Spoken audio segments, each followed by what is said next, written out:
link when you start it. Okay, let's talk about herd immunity. In essence, it's what Sweden is doing right now with the COVID virus. So in this discussion, we're going to use stick figure cattle because of the term herd. And Sweden, in their attempt to create a herd immunity, will cause them more people to get sick, more people to die in the short run. In the long run, it may make them the most protected country in the world. Depends on how long it takes to get a good vaccine for the virus. So on this drawing, excuse my Paleolithic stick figures, a green cow represents an immune member of the herd. A blue cow represents a member that's susceptible. And a blue cow with a red dot is an infected member. And if that cow overcomes the disease and becomes well again, it is now becomes an immune member. Red dots represent a pathogenic germ. So we've got a herd, maybe of a dozen cattle or so. In a real herd, there could be hundreds of cattle. In a population of people, there could be millions. So let's talk about it as if it was cattle for a minute. I'm not trying to say people are cows. You've got maybe a baby cow that was just born several weeks ago and it hasn't been inoculated or hasn't been exposed to a germ yet. And you've got another cow over here that was just bought by Cattleman Garcia from Cattleman Munoz, and Cattleman Garcia hopes that it's not infected. If it is infected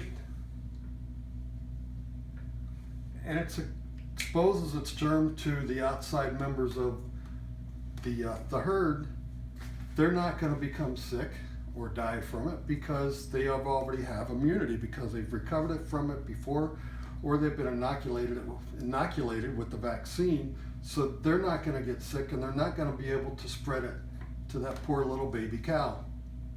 Okay? Suppose that one isn't infected, and suppose the germ happens to be available right there. The cows closest to it that might be exposed to that germ won't get sick because they already have immunity. Again, because they've either been inoculated against that germ or because they've had that disease before and they've got their antibodies from recovering from that germ. So basically that's the idea of herd immunity. So again, if this one has the disease, it cannot pass it to any of the outside members, but if somehow it comes in contact with this one can become infected, and if it's a deadly disease, it dies. What's the effect on the herd? If these two die from the disease, 2 less members of the herd, everybody else is fine.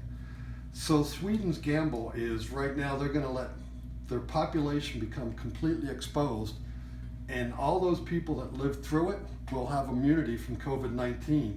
If there's a few people here and there that don't have it, never got exposed, the new germ coming in is not going to have a very good chance of infecting anybody else because they're protected by the masses that already have immunity. That's the concept of herd immunity. In the short run, it's going to hurt Sweden's population with COVID-19. More people are going to get exposed to it. More people will become immune to it because they'll recover, but they'll have a higher death rate or fatality rate in the whole population in the beginning. If the world goes a long time without coming up with a viable vaccine for COVID-19, then this will work for Sweden at the cost of the people that died in the front end.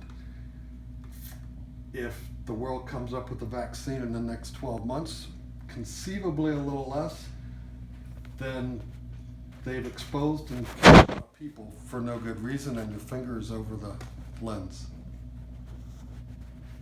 And that's it.